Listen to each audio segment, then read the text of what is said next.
Greetings, YouTube. I want you to imagine a scenario. You go to use a public restroom, and there is a person standing at the door in a uniform. It isn't a police officer uniform, nor is it a uniform of security of the company that owns the restroom, be it a mall or a store. But it's someone in a uniform, most definitely giving the impression of an authority figure.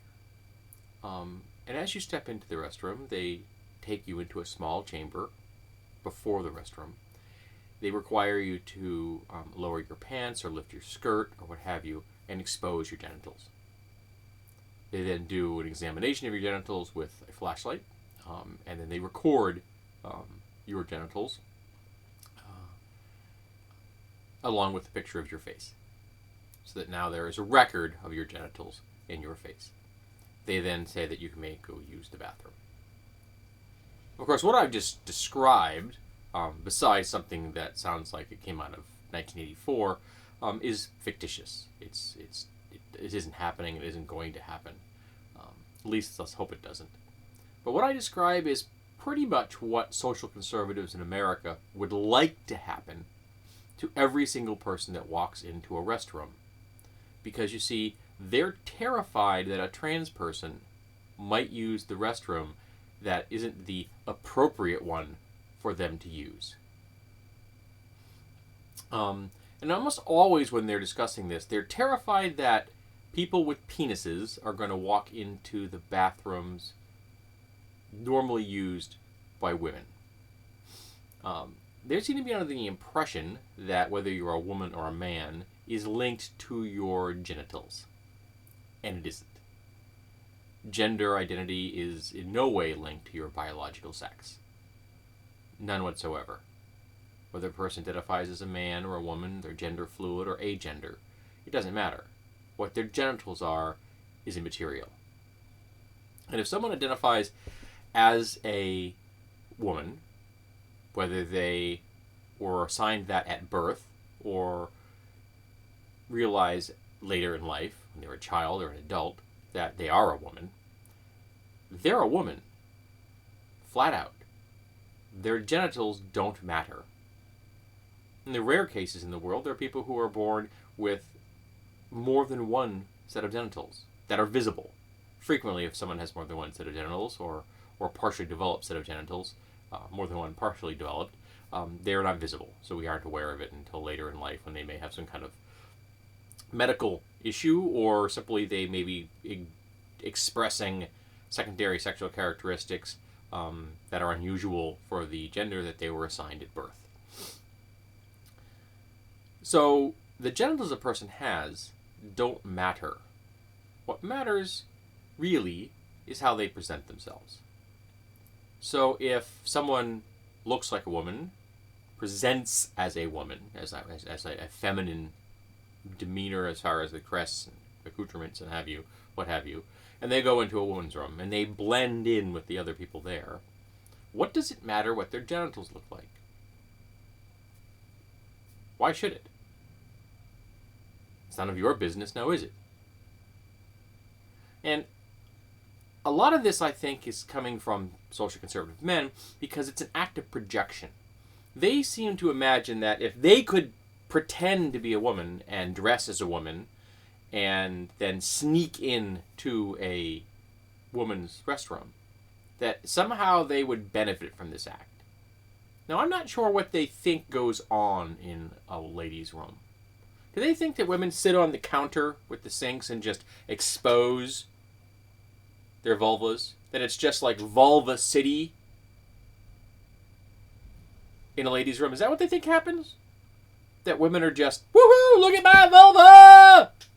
Now, I've never actually been into a ladies' room when it was full of ladies. All right, I have had to actually use them go in there as a janitor before, but I made sure they were clear of people before I actually went to the process of cleaning up the area. And they had to use one once because I was taking care of fish tanks, oddly. But I don't imagine they're much different than men's rooms. So what happens when a guy goes into a men's room? Now, men's room have a certain difference in that men's room have wall urinals and stalls. But if a man walks into the restroom, walks past the urinals on the walls, which could be full, or they just don't want to use them, or they have to process something other than urine, they go to a stall. They walk in the stall, they do their thing, they leave the stall, they wash their hands, they go about their business. At no point in that process, do they expose their genitals to the people in that room. I've been using public restrooms for a very long time. I'm 51. And at no point have I ever seen someone else's genitals in a restroom. Never.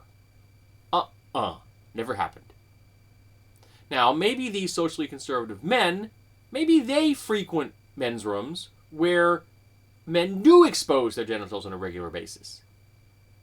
Maybe they have to seek out those restrooms in special locations. But maybe that's why inside their heads, they think that if you walk into a ladies' room, you expose your genitals on a daily, regular basis. Whereas I'm going to postulate what I imagine actually happens in a woman's room. A woman walks into the room. She goes to a stall. She does her business in the stall. She comes out of the stall. She washes her hands. She leaves. At no point in that process do I imagine she exposes her genitals to anyone.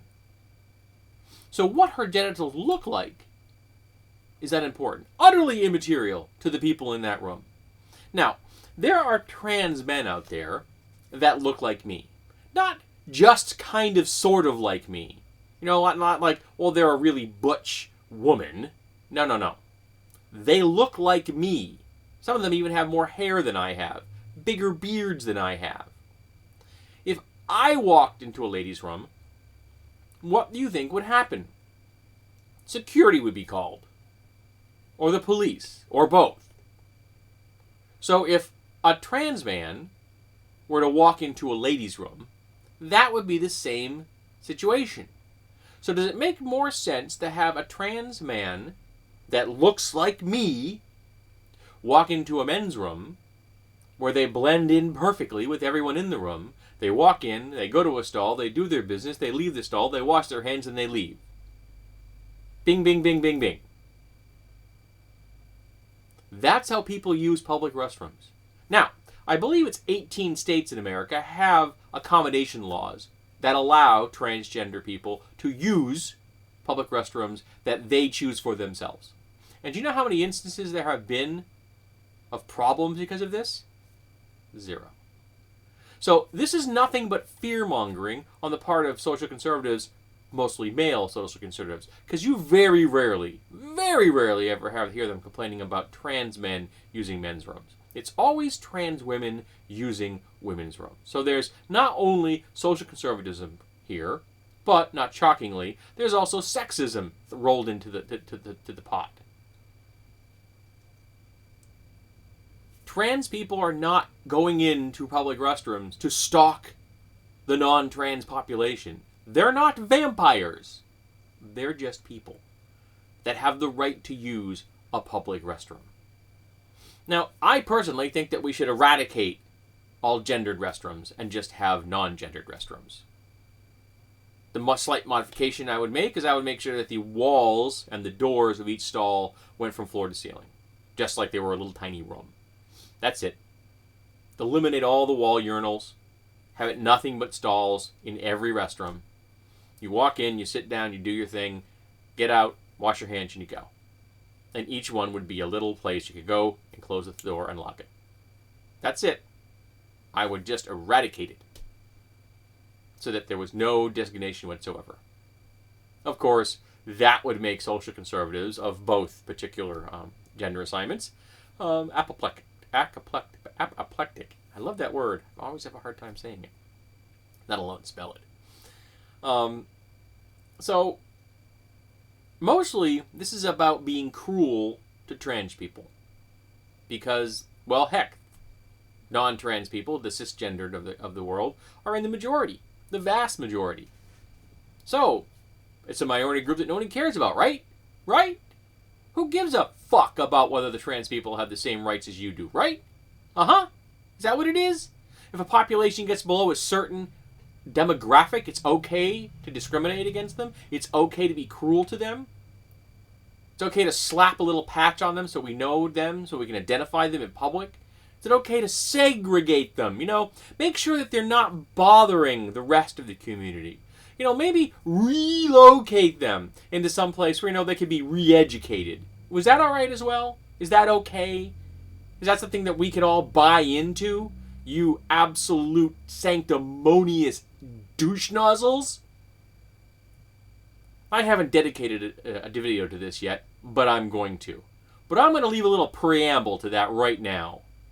Social conservatism is a disease.